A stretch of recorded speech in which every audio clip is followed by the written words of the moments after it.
That is Ukrainian President Zelensky talking about that situation at the Zaporizhia nuclear power plant. The remarks are part of a virtual address to COP27. It's the United Nations Climate Conference. Paul Rieckhoff, host of the podcast Independent Americans, whose latest episode features historian Michael Beschloss, joining us live this morning to talk more about the ongoing situation in Ukraine. Good morning to you, Paul. Always good to see you. We'll talk about Zaporizhia in a moment, but the focus right now seems to be on Kherson and a possible Russian retreat.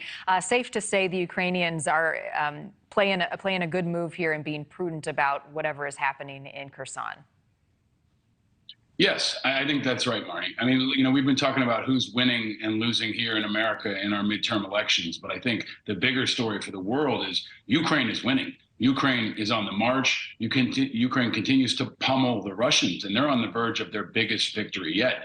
If they take Kherson and drive the Russians out, this will be catastrophic for the Russian military. This will be catastrophic for Russian morale, and it could really turn the tide of the war. So Zelensky's on the march, and Putin is in retreat. I think it's important to note that. He can spin it however he wants, but this is a retreat.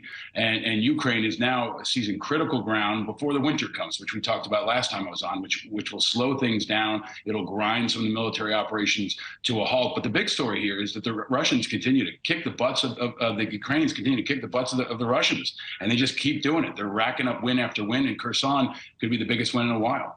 And it may be a retreat, and I think we certainly hope so, but it also could be a trap, right? Well, every retreat could be a trap. I mean, most of what they're talking about, landmines, booby traps, that's actually what a good military should do. But what we've seen over the course of the last few months is the Russian military is not good. They're not strong. They're not competent. They don't have good leadership. They don't have good morale. They haven't been able to coordinate fire as well. And the Ukrainians continue to be very methodical, very focused. They're integrating air assets and artillery and intelligence and technology in a way we really haven't seen in modern times. We have to remember this is the biggest war since World War II. I mean, this is something we haven't seen on a scale and scope in a generation. And we're seeing that the Russian military is breaking in different ways. And yeah, they're going to set booby traps. I'm a former infantry guy. I've kicked indoors. I've done urban combat. That's what the Ukrainian military will be planning for. And I think the larger story is that they continue to gain ground. And Kherson is a huge feather in the cap of Zelensky and the Ukrainian military, and will continue to boost morale across the country. I think we've got to remember the Ukrainians are incredibly motivated. They're incredibly united. And that's what will ultimately decide the fate of this war. If the Ukrainians can stay together and the Russians continue to fragment, this can continue to roll this way. Do you think we're closer to negotiations? I mean, if Ukraine does continue to gain the upper hand, take back some of these cities that Russian forces took early on in the battle, that the two sides could come to the table in the months ahead?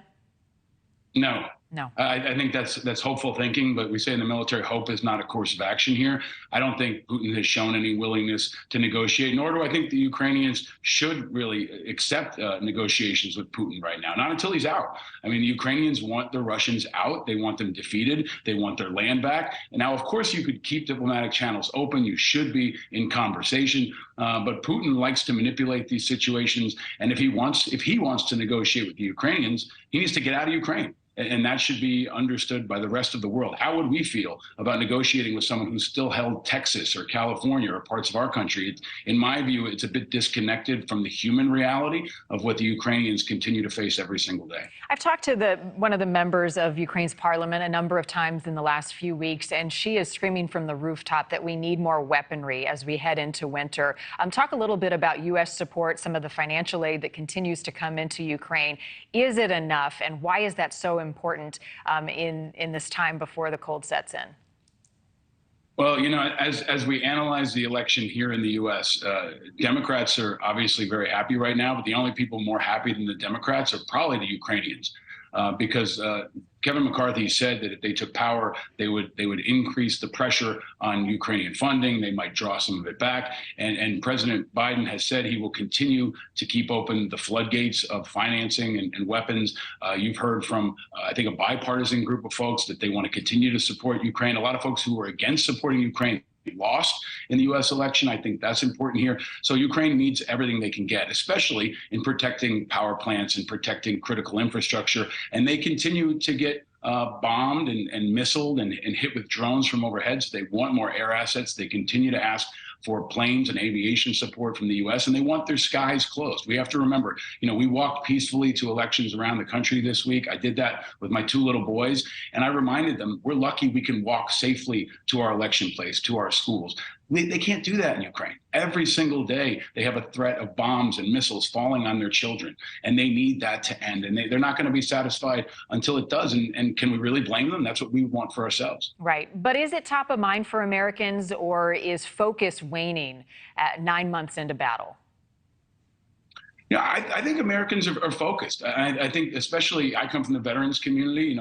We know that 50% of veterans are independents, and independents determine this election. I think independents are national security voters. I think people understand the stakes. I think some politicians misjudge that. And I think Americans are patriotic people, and they respect someone else who has that same kind of spirit. And they're humanitarians. Americans care about the human carnage. They care about the children. They care about the loss that they're seeing on their televisions and in their social media. And I don't think that's going to wane. Putin hopes it does. He hopes that America quits. He hopes we get tired. He saw what happened in Afghanistan. I think that was part of the reason why he attacked Ukraine so aggressively here. But I'd never underestimate the will of the American people. I think they understand the stakes here, and they're willing to do what they can to try to keep and protect freedom. And assess Zelensky's leadership through this.